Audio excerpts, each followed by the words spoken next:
Hi, Dr. Cobb here. We're back talking about habit change. Now, I want to start off this week discussing your brain and how it deals with change efforts on your part. Now remember, a change effort means I'm trying to break a habit.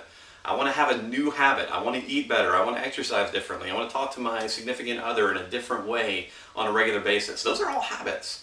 So let's talk about this really quickly so that you can start to do an exercise by the end of the video that will help you become more clear on how to begin learning how to change habits.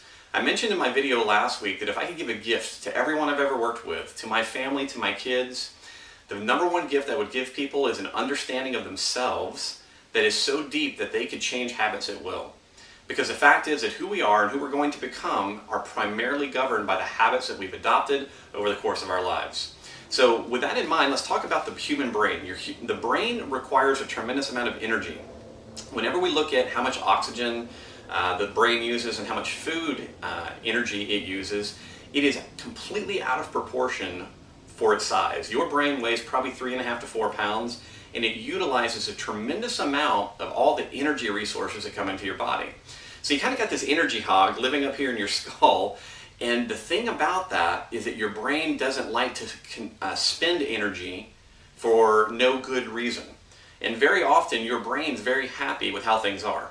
Not your conscious brain, not your logical brain, but your subconscious brain, because it's keeping you alive, right? You're going through your day, you're eating a given way, you're either exercising, not exercising, you're communicating with people in a certain manner, and as long as you're surviving that, your brain, especially like I said, that more primal protective part of your brain, doesn't see a need to change. So whenever you go, hey, you know what, I'm going to give up whatever, white flour, because I really think that's going to help me lose weight, your brain, like I said, the primal part of it doesn't like that. It says, you know what, that whole idea of changing is going to require more energy, because to break an existing habit or to add a new habit requires that your brain expend more energy. So in the neuroscience world, and as they talk now with the business world, the phrasing that we hear over and over is that change is pain. Meaning your brain perceives your efforts to change your habits as actually a painful thing. We like to use a different word in Z-Health. We use the word threatening. So changing habits can be threatening to, like I said, this more primal part of your brain that's specifically designed to protect you. So one of the huge challenges that people face is emotional content. And here's what I mean. When most people begin thinking about habits they want to change, they start off with the big things. They go, oh man, I need to give up something in my diet, or I need to begin exercising, or they pick something that's really important to them. The problem is the more emotional content attached to the habit you want to add in or the habit that you want to get rid of, the more threatening it is to the brain. So our exercise for this week to prepare you for next week is this. At the end of this video, I want you to pull out a piece of paper and I want you to write down 5 things that you would like to change in your life. All right, 5. 5 different habits. They can either be habits that you want to get rid of or new habits that you would like to add. But I only want you to write down 5. Once you've written down the 5, here's your exercise. You're going to sit and you're going to look at the list.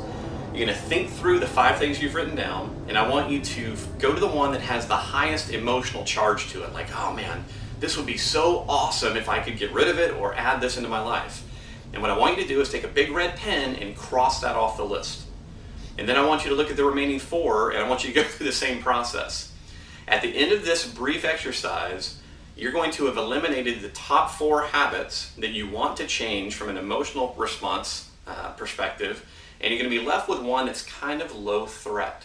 Now, the reason that I want you to do that is that as we begin talking next week about how to begin implementing technologies into your life to help you change habits, we want to make sure that you begin garnering success. I want you to learn how to learn to change habits. And we do that by starting with this very, very low threat perspective. There was a wonderful book written years ago called The 4-Day Win. The author's name is Beck. And what she talked about is that you want to take any habit that you want to change and you want to chop it in half, and then you want to chop it in half again, and then chop it in half again, and keep doing that until the habit that you're trying to change is so ridiculously small that it would seem silly to be scared of it. And that's what we're after for this week. So remember, do this brief exercise. Next week when we get together, we'll start talking about technologies of change, because we're learning more and more about the brain, how it responds to both what we think and things in our external environment, and there's lots of ways that we can begin taking advantage of that information to make our change efforts easier. So thanks for joining me. Have a great week.